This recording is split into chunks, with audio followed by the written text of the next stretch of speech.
जो हमें सांस लेने के लिए ऑक्सीजन देते हैं। पर कभी ये सोचा है कि पृथ्वी का कार्बन सिंक क्या है? वो सिस्टम जो हमारे फैलाए कार्बन को सोख कर ग्रह को ठंडा रखता है। इसका जवाब हमारी जमीन पर नहीं बल्कि पानी में है, हमारे महासागर। दशकों से ये समुद्र हमारी कार्बन डाइऑक्साइड का लगभग 1/3 हिस्सा चुपचाप अपने अंदर समाते रहे हैं। लेकिन अब एक दुश्मन जो आंखों से दिखाई भी नहीं देता, इस पूरे सिस्टम को जाम कर रहा है। और यही आज हमारी बातचीत का केंद्र है।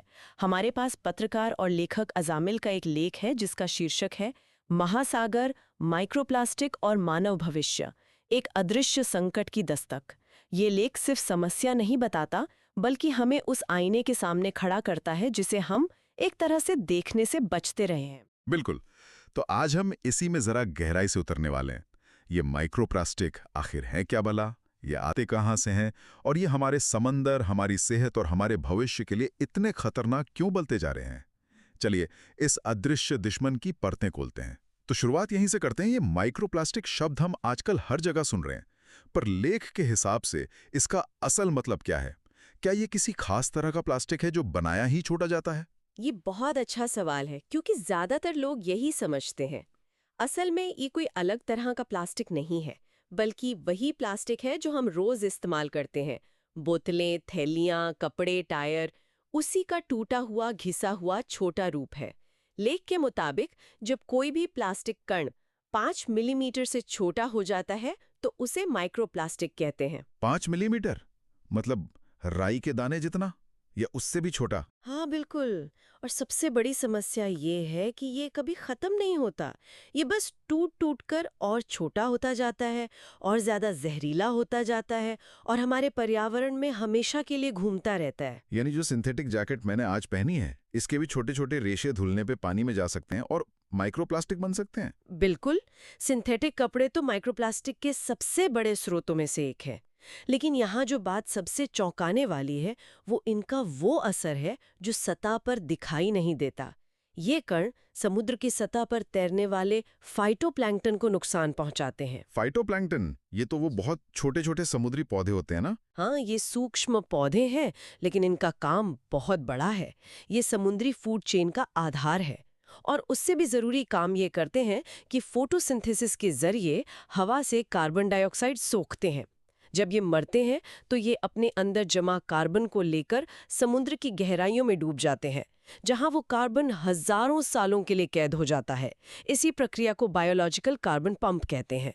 ये पृथ्वी का मतलब नेचुरल एयर कंडीशनर है। वाह! तो आप कह रही हैं कि ये छोटे छोटे कण सिर्फ समुद्र को गंदा नहीं कर रहे, बल्कि पृथ्वी के इस एसी को ही धीरे धीरे बंद कर रहे हैं। सही समझे। क्या हमारे पास कोई अंदाजा है कि इस पंप के कमजोर होने से कितना अतिरिक्त कार्बन हवा में रह जाता है? लेख में सटीक आंकड़े तो नहीं है, पर वो जिस तंत्र की ओर इशारा करता है वो बहुत गंभीर है।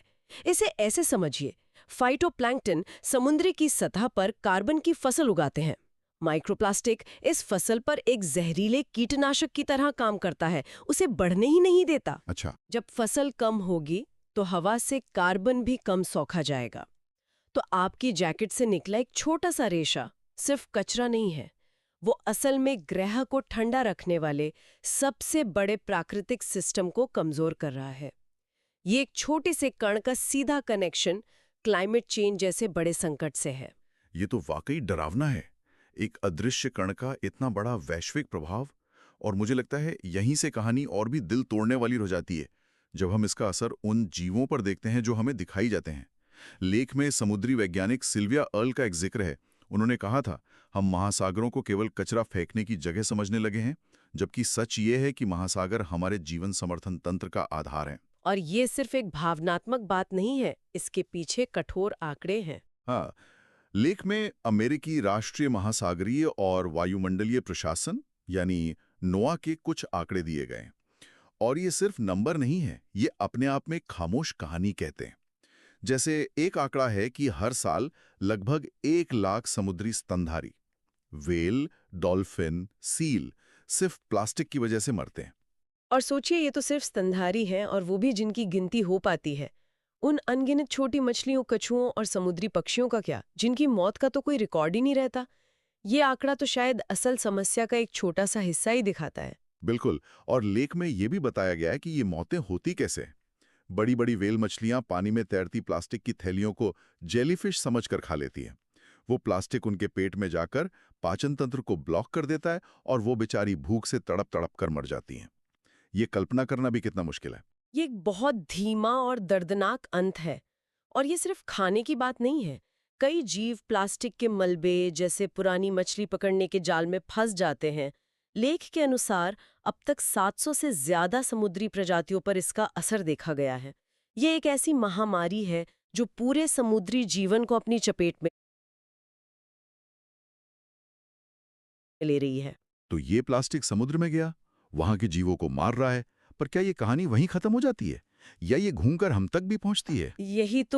यही तो इस संकट का सबसे खतरनाक पहलू है। ये एक चक्र है। जो प्लास्टिक हम पर्यावरण में फेंकते हैं वो पहले समुद्री जीवों के शरीर में जाता है और फिर उन्हीं जीवों के जरिए वापस हमारी खाने की प्लेट तक पहुंच जाता है। ये संकट अब सिर्फ समुद्र तक सीमित नहीं रहा, ये हमारे घरों में, हमारे शरीर में दाखिल हो चुका है। ये बहुत ही ज्यादा परेशान करने वाली है। मतलब लेख के अनुसार जो मछलियां हम खाते हैं उसमें माइक्रोप्लास्टिक हो सकता है। सिर्फ मछली ही नहीं, झींगे, केकड़े और यहाँ तक कि समुद्री नमक, जिसे हम ये सोचकर खरीदते हैं कि वो प्राकृतिक है, उसमें भी माइक्रोप्लास्टिक के कण पाए गए हैं। ओह, सोचिए, हम जिस नमक को अपने भोजन में स्वाद के लिए डालते हैं, उसमें हमारे ही फेंके हुए प्लास्टिक के कण हो सकते हैं। विश्व स्वास्थ्य संगठन यानी WHO ने भी इस पर चिंता जताई है। हालांकि शरीर पर इसके लंबे समय के प्रभावों पर अभी और रिसर्च होनी बाकी है, पर यह तो तय है कि हमारे शरीर प्लास्टिक को पचाने के लिए नहीं बने हैं। तो जिस प्लास्टिक को हमने अपनी सुविधा के लिए बनाया था वो अब हमारी फूड चेन में घुसकर एक अनदेखा खतरा बन गया है। और मुझे लगता है कि ये सिर्फ सेहत का संकट नहीं है, ये एक बहुत बड़ा आर्थिक संकट भी है ना? हाँ, लेख में एक बड़े अजीब विरोधाभास का जिक्र है। हाँ, और वो विरोधाभास हमारी पूरी आधुनिक अर्थव्यवस्था के डिजाइन पर सवाल उठाता है। लेख बताता है कि दुनिया में हर साल लगभग 80 से 120 अरब डॉलर यानी करीब 9 लाख करोड़ रुपए का प्लास्टिक पैकेजिंग मटेरियल सिर्फ एक बार इस्तेमाल के बाद फेंक दिया जाता है। 9 लाख करोड़ रुपए, ये तो कई छोटे देशों की पूरी अर्थव्यवस्था से भी ज्यादा है। हम इतनी कीमती चीज को बनाकर बस एक बार इस्तेमाल करके कचरे में फेंक रहे हैं। बिल्कुल, यहीं पर हमारी टेक मेक डिस्पोज वाली लीनियर इकोनॉमी की सबसे बड़ी खामी सामने आती है। हम धरती से संसाधन निकालते हैं, उससे कोई चीज बनाते हैं, इस्तेमाल करते हैं और फेंक देते हैं। रिसाइकलिंग की बातें तो बहुत होती हैं, लेकिन वैश्विक स्तर पर ये एक तरह से नाकाम रही है। लेख के मुताबिक आज तक जितना भी प्लास्टिक बना है उसका 10% से भी कम हिस्सा ठीक से रिसाइकल हो पाया है। ज्यादातर या तो जमीन में दबा दिया जाता है या जला दिया जाता है या फिर नदियों के रास्ते बहकर समुद्र में पहुंच जाता है। और इसी पर मुझे डेविड एटनबरो की वो बात याद आ रही है जिसका जिक्र लेख में भी है। उन्होंने कहा था कि अगर प्लास्टिक का इस्तेमाल इसी तरह चलता रहा तो भविष्य में हमारे महासागरों में वजन के हिसाब से मछलियों से ज्यादा प्लास्टिक होगा। ये तो किसी साइंस फिक्शन फिल्म का सीन लगता है। दुर्भाग्य से ये अब फिक्शन नहीं रहा। कई जगहों पर यह हकीकत बनने की कगार पर है। और जब हम समाधान की बात करते हैं तो अक्सर सरकार की नीतियों का जिक्र आता है। भारत समेत कई देशों ने सिंगल यूज प्लास्टिक पर प्रतिबंध लगाए भी हैं। हाँ, प्रतिबंध तो लगे हैं, तो फिर समस्या हल क्यों नहीं हो रही? क्योंकि जैसा कि लेख में तर्क दिया गया है, सिर्फ कानून बना देना काफी नहीं होता। कानून तभी असरदार होते हैं जब उन्हें लागू करने की इच्छा शक्ति हो, सख्त निगरानी हो और समाज की भागीदारी हो। अगर आप एक तरफ सिंगल यूज प्लास्टिक बैन कर रहे हैं लेकिन दूसरी तरफ बड़ी कंपनियों को वैसा ही प्लास्टिक बनाने और बेचने की खुली छूट दे रहे हैं और लोगों को कोई सस्ता और आसान विकल्प भी नहीं दे रहे हैं, तो वो बैन कागज पर ही रह जाता है। ये एक अधूरी लड़ाई है। तो इसका मतलब क्या है? अगर सिर्फ प्रतिबंध लगाना काफी नहीं है तो फिर इस चक्र को तोड़ने का रास्ता क्या है? लेखक अजामिल के अनुसार हमें कहाँ ध्यान देना चाहिए? लेख का सार यही है कि हमें टुकड़ों में सोचने की बजाय एक पूरी तस्वीर देखनी होगी। समस्या की जड़ पर हमला करना होगा। लेख में समाधान के लिए कई दिशाएं सुझाई गई हैं जो एक दूसरे से जुड़ी हुई हैं। सबसे पहला और सबसे जरूरी कदम है उत्पादन में ही कमी लाना। जब तक नल खुला रहेगा, आप जमीन पर फैले पानी को कितना भी पोंछ लें, वो फैलता रहेगा। हमें प्लास्टिक के उत्पादन को ही कम करना होगा, खासकर उस प्लास्टिक को जिसकी जरूरत ही नहीं है। मतलब समस्या को स्रोत पर ही रोकना। बिल्कुल। दूसरा, पुनः उपयोग यानी रीयूज की संस्कृति को वापस लाना। हमारी पुरानी पीढ़ियां यूज एंड थ्रो की दुनिया में नहीं रहती थीं। दूध कांच के बोतलों में आता था जो वापस हो जाती थी। सामान कपड़े के थैलों में आता है। हमें उस मानसिकता को आधुनिक तरीके से वापस लाना होगा। और तीसरा समाधान शायद टेक्नोलॉजी से जुड़ा है। हाँ, तीसरा है वैकल्पिक बायोडिग्रेडेबल सामग्रियों पर रिसर्च और निवेश करना। हमें ऐसे मटेरियल बनाने होंगे जो अपना काम करने के बाद पर्यावरण में सुरक्षित रूप से घुल मिल जाएं। लेकिन इसमें भी सावधानी बरतनी होगी। कई बार बायोडिग्रेडेबल का लेबल सिर्फ एक मार्केटिंग चाल होती है। और चौथा और शायद सबसे मुश्किल हिस्सा, हम सबके व्यवहार में बदलाव लाना।